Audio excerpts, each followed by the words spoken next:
Successful competitive entrepreneurship in the African continent must be about appreciating one another. It must be about appreciating people, what people have to offer. It must be about co-creating competitive solutions to the challenges we face. It must be about understanding the needs of society and working with each and everyone, because we are in a continent today where hatred seems to be a commodity. We are in a continent today where disdain for one another's success seems to be a commodity, where selfishness seems to be a commodity. But the unfortunate thing is that there is no stock exchange market anywhere in the world where hatred, where selfishness, where jealousy trades. And we are prioritizing it. We cannot make poverty, we cannot make the continent of Africa that has got everything, we cannot make the continent to be the headquarters of poverty. And we cannot make our heads to be the headquarters of poverty, also always complaining and blaming others and playing victimhood to perpetuate dependency. You cannot cross a river without getting wet. This African proverb reminds us to understand the context and the importance of the challenges we face. Because if you don't understand context, and I always say this, if you do not understand context, you will always be doing what a lot of us in the continent have been doing, embracing solutions sometimes that cannot even fit within the continent to address the challenges.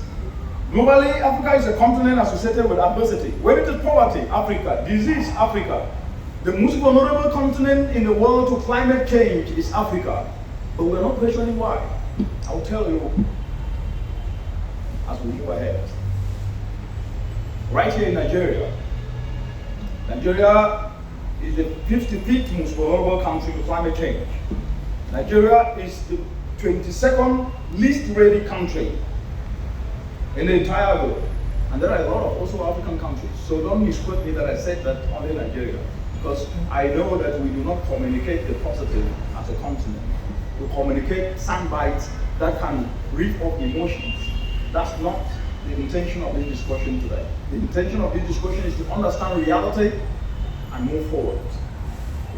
But amidst all these challenges, whether it is poverty or food insecurity or youth unemployment, many see the continent as a continent that cannot really do that much. But I disagree. Amidst the adversity, this African proverb tells it all. That challenges are disguised opportunities. That every adversity carries with it a seed of equal or greater benefit.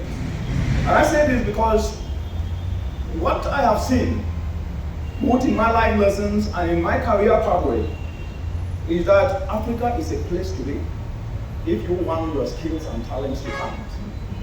Is that Africa is a place to be if you want to make meaningful change in people's lives. And also, Africa is a place to be if you want to solve problems, because it's only by solving problems that we can make change. If there were no problems, why are we here? Why are we here to be discussing, to inspire people for what? Agency of now. Because Africa is too rich to be poor. I have never understood why in a continent, especially in a generation today, when just by a click of a cell phone you can be able not just to pass a message but inspire others to usher themselves to action. Why we still go complaining, waiting for others to do it for us? That narrative is a defeated mindset. That narrative is a defeated mindset, more so because we think that poverty is only about money. No! Poverty is not only about money alone. It is a defeated mindset. The time has therefore come for each and every one of us. If actually we mean reality to the challenges, we want to solve the problem, the time has come for each and every one of us to draw the proverbial line in the sand and say one word: enough. Enough. We have the solutions. The young people in the continent, they are the solution. The youth, I call them Africa's diamond, because just as a diamond doesn't lose its appreciation it doesn't lose its value because of lack of appreciation. You, the youth, are Africa's diamond. You are the sovereign capital, and you do not need anybody to validate you to know that you are important.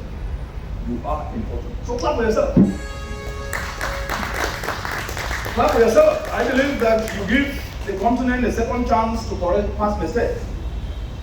But amidst all of these things, there are some great things that are happening from information communication. At the time when we know that 1 in 6, a minority of about 16% of the entire Africa's continent, Is stable employment. Every year we have 2 million youth getting into the labor market to compete only with 3 million jobs, leaving vast majority of them job seekers and seeking elusive greener pastures overseas and getting buried under the Mediterranean Sea, some sold into slavery across the Sahara Desert. If you take Nigeria, nearly 25% of the general population is unemployed.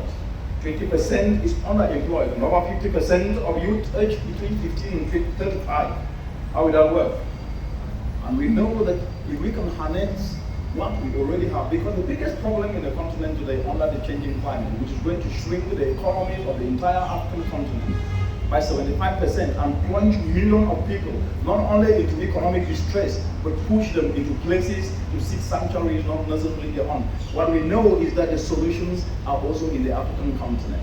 We cannot always think that the solutions need to come elsewhere. If you take solar dryers, which could actually be able to dry tomato, which Nigeria is losing $70 million US each and every year as a result of post-harvest losses, which Nigeria is losing up to about 400 million in the entire cassava agro value chain by decentralizing solar dryers, which can be fabricated by young people, and some are already doing. As we want to heard from Simon, who is an active innovative volunteerism actor amongst others, fabricating solar dryers can be able to provide solutions to build climate resilience and also create wealth. These solutions do exist, and I'm really going to get into that in detail.